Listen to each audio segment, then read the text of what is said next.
దేశ ప్రధానులు సాధారణంగా రాష్ట్రంలో జరిగే ఏదైనా అభివృద్ధి కార్యక్రమాల్లో పాల్గొనడం అనేది సహజంగా జరిగేది. అది కూడా అంత ఈజీగా రారు. చాలా అరుదైన కార్యక్రమాలకు మాత్రమే ప్రధాని హాజరవుతుంటారు. మిగతా కార్యక్రమాలకి కేంద్ర మంత్రులు వస్తుంటారు. అలాగే ఒకరి ఇంటికి వెళ్ళటం అనేది చాలా అరుదుగా జరుగుతుంది. అంటే కార్యక్రమాల్లో పాల్గొనడం, తిరిగి వెళ్ళిపోవడమే తప్ప ఒకరి ఇంటికి వెళ్ళటం అనేది జరగదు. ముఖ్యంగా నరేంద్ర మోదీ గారు అంత త్వరగా ఎవరి ఇంటికి కూడా వెళ్ళరు. ఆయన కార్యక్రమాల్లో మాత్రమే పాల్గొంటారు. ఎందుకంటే ఆయనకున్న షెడ్యూల్ అలాంటిది. ఆయన కార్యక్రమాల్లో మాత్రమే పాల్గొంటారు తప్ప వ్యక్తిగతంగా ఎవరి ఇంటికి కూడా వెళ్ళరు. ఎప్పుడైనా తప్పని పరిస్థితుల్లో పరామర్శలకు వెళితే తప్ప సాధారణంగా వెళ్ళరు. అయితే నిన్న చంద్రబాబు గారింటికి స్వయంగా నరేంద్ర మోదీ గారు రావటం అనేది ఖచ్చితంగా ఒక అభినందించదగిన విషయం, ఆనందపడాల్సినటువంటి విషయం. ఎందుకంటే నరేంద్ర మోదీ గారు అంతటి వ్యక్తే స్వయంగా నేను మీ ఇంటికి వస్తున్నాను అని చెప్పి మరి నిన్న హైదరాబాద్ జూబ్లీ హిల్స్లోని చంద్రబాబు గారి ఇంటికి వెళ్ళటం అనేది ఈరోజు చర్చగా మారింది. ఇదే సమయంలో పవన్ కళ్యాణ్ను కూడా మోదీ గారు పరామర్శించడం జరిగింది. ఎందుకంటే పవన్ కళ్యాణ్ గారు ఇటీవల చిన్న శస్త్రచికిత్స చేయించుకుని ఆయన ప్రస్తుతానికి విశ్రాంతి తీసుకుంటున్నారు. సో ఆయన్ని కూడా పరామర్శించారు. దానికంటే ముందు చంద్రబాబు గారి ఇంటికి వెళ్ళి దాదాపుగా గంటన్నర పాటు సమయం వెచ్చించడం అనేది చెప్పుకోదగిన విషయం. ఇదే సమయంలో అంటే ఎంత ఆహ్లాదకరమైన వాతావరణంలో జరిగిందనటానికి ఎదురుగా దేవాంశ్ కనపడగానే దేవాంశ్ భుజం మీద చేసి లోనకి వెళ్ళటంతో పాటు ఆ దేవాంశ్తో పాటు కాసేపు నవ్వులు కూడా చిందించడం, అలాగే నరేంద్ర మోదీ గారికి గతంలో యువగళం పాదయాత్రకు సంబంధించినటువంటి కాఫీ టేబుల్ బుక్ను ఢిల్లీ వెళ్ళి అందించారు. సో ఆ ఫోటోను ఒక ఫ్రేమ్ చేయించి చంద్రబాబు గారి ఇంట్లో అయితే పెట్టుకోవడం జరిగింది. అది కరెక్ట్గా లోనికి వెళ్లే సమయంలో ఎదురుగుండానే కనపడద్ది. నరేంద్ర మోదీ గారు ఆ ఫోటో వద్ద ఆగి ఒకసారి ఆ ఫోటోను చూసి మరొకసారి యువగళం పాదయాత్ర మధుర జ్ఞాపకాలను, గతంలో ఢిల్లీలో లోకేష్ గారు పంచుకున్నటువంటి ఆ జ్ఞాపకాలను మరొకసారి నెమరు వేసుకుని ఒక 10 సెకండ్లు ఆ ఫోటోను ఆగి చూడటం. అలాగే చంద్రబాబు గారి ఇంటిలో ఒక రాముడి విగ్రహం ఉంది. ఇది ఎవరు ఇచ్చారయ్యా అంటే ఇది గతంలో సీనియర్ ఎన్టీఆర్ గారు అప్పట్లో ఇచ్చినటువంటి విగ్రహం. దాన్ని ఆ ఇంట్లోనే ప్రతిష్ఠించి ఉంచారు. సో ఆ విగ్రహానికి ప్రత్యేక పూజలు చేసి కాసేపు అక్కడ రాముల వారిని కూడా దర్శించుకోవడం కూడా నిన్న జరిగింది. మొత్తంగా ఒక ఆహ్లాదకరమైనటువంటి వాతావరణం జరిగింది. రాజకీయాలకు సంబంధించి జరిగిన చర్చల కంటే కూడా ఆ కుటుంబ యోగక్షేమాల గురించి, వాళ్ళ ఆరోగ్య పరిస్థితుల గురించి సరదాగా కాసేపు నవ్వుకుంటూ మాట్లాడినట్టుగా తెలిసింది. ఆద్యాంతం అంటే దాదాపుగా గంట సేపు పాటు కూడా నరేంద్ర మోదీ గారు చిరునవ్వులు చిందిస్తూనే ఉన్నారంటే ఎలాంటి ఆహ్లాదకర వాతావరణంలో ఈ భేటీ జరిగిందో తెలుసుకోవచ్చు. స్వయంగా నరేంద్ర మోదీ గారు కూడా తన సోషల్ మీడియా వేదిక ద్వారా చంద్రబాబు గారి కుటుంబాన్ని ఈరోజు ఆయన నివాసంలోనే వెళ్ళి కలిశాను, సో అది నాకు చాలా ఆనందంగా ఉందని చెప్పి స్వయంగా ఆయనే తన సోషల్ మీడియాలో కూడా పోస్ట్ చేయడం జరిగింది.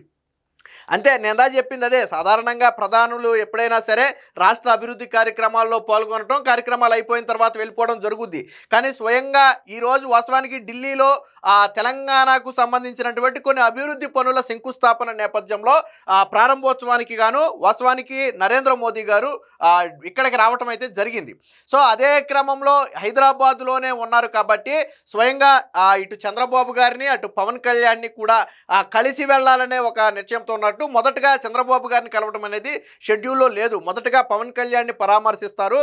ఆయన శస్త్రచికిత్స చేయించుకున్నారు కాబట్టి ఒక 10 నిమిషాలు పావుగంట ఆయనతో గడిపి ఆయన్ని పరామర్శించిన తర్వాత తిరిగి ఈ ఏదైతే బహిరంగ సభ ఉందో బహిరంగ సభకి వెళ్ళిపోతారని చెప్పి మొదట షెడ్యూల్ వచ్చినప్పటికీ కూడా తర్వాత అనూహ్యంగా ఆ షెడ్యూల్లో చంద్రబాబు గారింటికి కూడా వెళ్తున్నట్టుగా పెట్టడంతో పాటు దాదాపుగా గంటన్నర పాటు సమయం వెచ్చించడం అంటే అది నరేంద్ర మోదీ గారు ఎంత ఇంట్రెస్ట్ చూపారో చెప్పొచ్చు. స్వయంగా నరేంద్ర మోదీ గారే గతంలో నారా లోకేష్ని కుటుంబంతో సహా ఢిల్లీలోని తన నివాసానికి రావాలి అని చెప్పి ప్రత్యేకంగా ఆహ్వానిస్తే ఒకసారి వెళ్ళాల్సి ఉన్నటువంటి నారా లోకేష్ వేరే కార్యక్రమం వల్ల దాన్ని మిస్ అయితే మన అమరావతి ఈ వేదిక సందర్భంగా మాట్లాడుతూ నారా లోకేష్కి నేను చాలాసార్లు చెప్పాను రమ్మని, కానీ ఎప్పటి వరకు రాలేదని చెప్పి సరదాగా జోక్ చేయడం కూడా జరిగింది.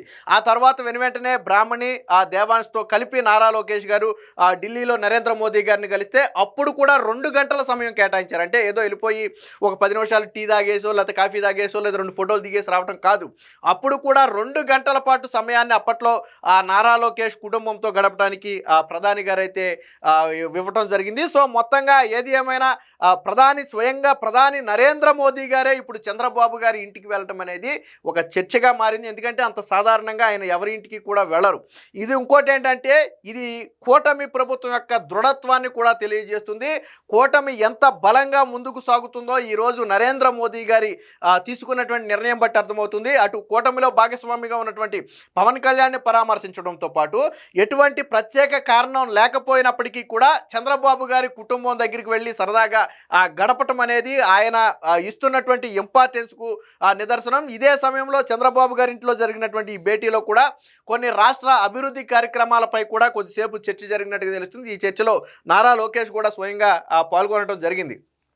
సో రాష్ట్ర అభివృద్ధికి అవసరమైనటువంటి కొన్ని నిధులకు సంబంధించి కావచ్చు, కొన్ని అనుమతులకు సంబంధించి కావచ్చు, ముఖ్యంగా కీలకంగా ఉన్నటువంటి పోలవరం అమరావతి ప్రాజెక్టుల పురోగతి మీద కూడా ప్రధాని నరేంద్ర మోదీ గారికి వివరించడంతో పాటు రాష్ట్ర ప్రజలకు చంద్రబాబు గారు ఏదైతే హామీని ఇచ్చారో ఆ హామీని అమలు చేయడానికి కేంద్ర సహాయం కావాలని చెప్పి కూడా కోరినట్టుగా తెలుస్తుంది. ఎందుకంటే 2028 నాటికి అమరావతి మొదటి ఫేజ్ పూర్తి చేయడంతో పాటు పుష్కరాల కంటే ముందే ఆ పోలవరాన్ని పూర్తి చేస్తామని చెప్పి చంద్రబాబు గారు రాష్ట్ర ప్రజలకు హామీ ఇచ్చారు. సో ఆ హామీ నెరవేరాలంటే కేంద్ర సహాయ సహకారాలు అవసరమని చెప్పి నిన్న చంద్రబాబు గారు కూడా నరేంద్ర మోదీ గారికి చెప్తే ఆయన 100కు 100% కేంద్ర ప్రభుత్వ సహాయం మీకు ఉంటుంది, మీరు ఇచ్చిన మాటను నిలబెట్టుకుంటారని చెప్పి కూడా ప్రధాని మోదీ గారు చెప్పినట్టుగా అయితే తెలుస్తుంది. దీనికి సంబంధించినటువంటి వార్త ఒకటి వచ్చింది, చూద్దాం. ఇది నారా లోకేష్ గారు, దేవాంశు, చంద్రబాబు గారు వీళ్ళందరూ ఎదురుగా వెళ్ళినప్పుడు బ్రాహ్మణితో ప్రధాని మోదీ గారు సరదాగా సంభాషిస్తున్నటువంటి చిత్రం ఇక్కడ మనం చూడొచ్చు.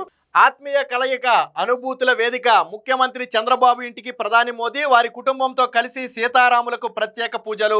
చంద్రబాబు లోకేష్తో సుదీర్ఘ భేటీ, 1:10 పాటు అక్కడే గడిపినటువంటి ప్రధాని. వాస్తవానికి ఆయన 1:10 సమయం వెచ్చించడం అంటే ప్రధాని స్థాయిలో ఉన్నటువంటి మోడీ గారు చిన్న విషయం కాదు. అందులోనూ ఆయన బిజీ షెడ్యూల్తోనే హైదరాబాద్ రావడం జరిగింది. ఆ తర్వాత బహిరంగ సభలు కూడా ఉన్నాయి, పవన్ కళ్యాణ్ని పరామర్శించాలి. అయినప్పటికీ కూడా 1:10 పైగా సమయాన్ని చంద్రబాబు గారి కుటుంబంతో అయితే గడపడానికి అయితే మోడీ గారు కేటాయించారు.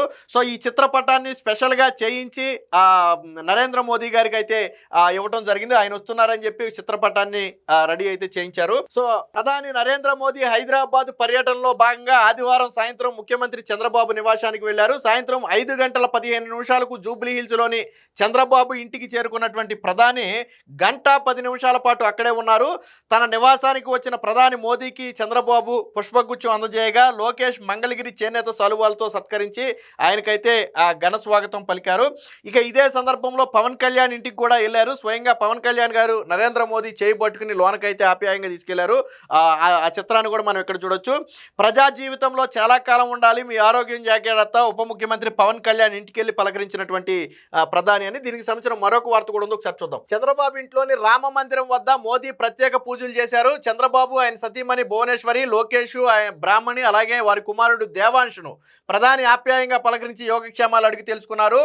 దేవాంశ్తో ప్రధాని సరదాగా సంభాషించారు, ఆశీస్సులు అందజేశారు. అనంతరం చంద్రబాబు లోకేష్తో ప్రత్యేకంగా భేటీ అయి సుదీర్ఘంగా చర్చించారు. రాష్ట్ర అభివృద్ధికి కేంద్ర ప్రభుత్వం ప్రధాని చేస్తున్న సాయానికి కృతజ్ఞతలు తెలిపారు. ఆంధ్రప్రదేశ్ సాంప్రదాయ వంటలతో ప్రధానికి చిన్న తేనీటి విందు కూడా ఇచ్చినట్టుగా తెలుస్తుంది. ఇక రాష్ట్ర ఆధ్యాత్మిక చేనేత కళా వైభవానికి గుర్తుగా వెంకటగిరి చేనేత కళాకారులతో జాగ్నావి నేతతో వెంకటేశ్వర స్వామిని కీర్తించే శ్లోకంతో ప్రత్యేకంగా తయారు చేయించినటువంటి ఒక చిత్రపటాన్ని, అంటే మనం చూసింది అదే. సో ఆ చిత్రపటాన్ని మోదీకి అయితే బహుకరించడం, ఆ చిత్రపటాన్ని చూసినటువంటి నరేంద్ర మోదీ గారు కూడా సంతోషం వ్యక్తం చేసినట్టుగా అయితే తెలుస్తుంది. సో హైదరాబాద్లోని ఇదే విషయాన్ని స్వయంగా నరేంద్ర మోదీ కూడా తన సోషల్ మీడియాలో తెలిపారు.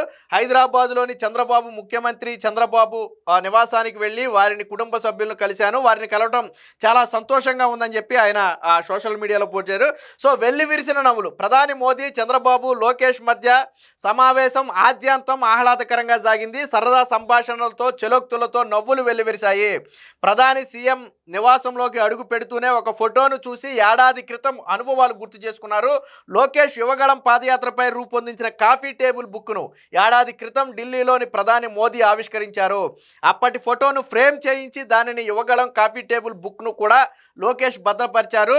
అది సీఎం ఇంట్లోకి వెళ్లే ముందు కనిపిస్తుంది. ప్రధాని ఆ ఫోటోను చూసి గత జ్ఞాపకాలను అయితే గుర్తు తెచ్చుకున్నారు. ఇక ప్రధాని రామ మందిరం వద్ద పూజలు చేస్తున్నప్పుడు దశాబ్దాల కిందటి ఆ పంచలోహ విగ్రహాలను ఎన్టీఆర్ తమకి ఇచ్చారని చెప్పి చంద్రబాబు గారు చెప్పారు. సో ఇప్పుడు ఇక్కడ మనకు కనపడుతున్నటువంటి ఈ చిత్రం అనేది పంచలోహ విగ్రహాలతో చేసినటువంటి రాముల వారి విగ్రహాలు. సో అది గతంలో సీనియర్ ఎన్టీఆర్ చంద్రబాబు గారి దంపతులకు అప్పట్లో ఇచ్చినటువంటి విగ్రహాలు. ఆయన గుర్తుగా ఆ రోజు నుంచి ఈ రోజు వరకు చంద్రబాబు గారి ఇంట్లోనే ప్రతిష్ఠించి అయితే పెట్టుకోవడం జరిగింది. అలాగే లోకేష్ ఫిట్నెస్ గురించి కూడా ప్రధాని నరేంద్ర మోదీ గారు చెలోకి తెలిసినట్టుగా తెలిసింది. చాలా ఫిట్గా స్లిమ్గా యువకుడిలాగా తయారయ్యాడని చెప్పడంతో చంద్రబాబు గారు మీరే స్ఫూర్తి, ఇంత వయసులో కూడా మీరు ఇంత ఆరోగ్యంగా ఉండటంతో లోకేష్ దాన్నే స్ఫూర్తిగా తీసుకుని ఈరోజు ఇంత స్లిమ్గా తయారయ్యాడని కూడా చెప్పడం అయితే జరిగింది. ఇక లోకేష్ పై ప్రత్యేక వాత్సల్యం మొదటి నుంచి కూడా ప్రధాని నరేంద్ర మోదీ గారు చంద్రబాబు గారికి మోదీ గారికి ఉన్నటువంటి అవినాభావ సంబంధం ఎలాగా ఉంది. అయితే లోకేష్ మీద నరేంద్ర మోదీ గారు ఇతర ఏ నేతల మీద లేనటువంటి ఒక ప్రత్యేక ఇంట్రెస్ట్ లోకేష్ గారి మీద చూపిస్తున్నట్టుగా తెలుస్తుంది. దానికి ఉదాహరణ ఏంటంటే లోకేష్ పై ప్రధాని మోదీ ప్రత్యేక వాత్సల్యం కనబరుస్తున్నారు. లోకేష్ ను కుటుంబంతో సహా ఢిల్లీలోని తన ఇంటికి ఆహ్వానించారు. ఆయన వెళ్ళకపోవడంతో రాజధాని అమరావతి పనుల పునఃప్రారంభోత్సవం వేదికపై ఇంకెన్నిసార్లు చెప్పాలి, నన్ను కలవడానికి రావా అని లోకేష్ ని ఉద్దేశించి సరదాగా వ్యాఖ్యానించారు. త్వరలోనే కుటుంబ సమేతంగా ఢిల్లీ వస్తామని చెప్పి లోకేష్ బదులివ్వడంతో పాటు తన కుమారుడు దేవాంశు అలాగే భార్య బ్రాహ్మణితో కలిసి వెళ్ళి దాదాపుగా 2 గంటల పాటు అప్పట్లో ప్రధాని గారితో అయితే గడిపి రావడం కూడా జరిగింది. సో అంటే చంద్రబాబు గారితో పాటు నారా లోకేష్ మీద కూడా నరేంద్ర మోదీ గారు ఒక ప్రత్యేక ఇంట్రెస్ట్ చూపుతున్నారనేది అర్థమవుతుంది. ఇదే సందర్భంలో ప్రధాని మా ఇంటికి రావటం చాలా గొప్ప అనుభూతి అని చెప్పి లోకేష్ గారు అలాగే చంద్రబాబు గారు కూడా ఇది ఒక మధుర జ్ఞాపకంగా మా కుటుంబానికి మిగిలిపోతుంది. స్వయంగా ప్రధానమంత్రి అంతటి వ్యక్తే మా ఇంటికి రావటం అనేది ఖచ్చితంగా సంతోషకరమైనటువంటివి. ఈరోజు మా ఇంటికి ఒక ప్రత్యేక శుభదినం లాంటిదని చెప్పి చంద్రబాబు గారు కూడా తన సోషల్ మీడియా వేదికగా అయితే చెప్పడం జరిగింది. ఏది ఏమైనా మొత్తంగా అంత బిజీగా ఉన్నటువంటి నరేంద్ర మోదీ గారు చంద్రబాబు గారి ఇంటికి వెళ్ళడంతో పాటు దాదాపుగా 1:10 కేటాయించడం, సరదాగా కుటుంబంతో నవ్వులు పూయించడం, ఇదే సమయంలో రాష్ట్ర అభివృద్ధి కార్యక్రమాల మీద కూడా చర్చించడం పట్ల ఇప్పుడు రాష్ట్ర ప్రజలు కూడా సంతోషం వ్యక్తం చేస్తున్నారు. ఎందుకంటే నరేంద్ర మోదీ గారు ఆంధ్రప్రదేశ్ మీద చూపుతున్నటువంటి శ్రద్ధ కావచ్చు, చంద్రబాబు గారి మాటకి ఇస్తున్నటువంటి విలువకు కావచ్చు, ఇవన్నీ కూడా నిదర్శనంగా చెప్పుకోవచ్చు అని చెప్పి చెప్పడం జరిగింది. ఏది ఏమైనా చంద్రబాబుపై ప్రధాని గౌరవానికి ఇది నిదర్శనం అని చెప్పి కూడా బీజేపీ నేతలు అంటే చంద్రబాబు గారికి మోదీ ఎంత ఇంపార్టెన్స్ ఇస్తున్నారు అనే దాన్ని కూడా నిన్న బీజేపీ నేతలు కూడా చెప్పడం జరిగింది. మొత్తంగా చంద్రబాబు గారి ఇంటికి ప్రధాని నరేంద్ర మోదీ గారి రాక అనేది ఖచ్చితంగా నిన్న ఒక ప్రత్యేక శుభ సందర్భంగా అయితే చెప్పుకోవచ్చు.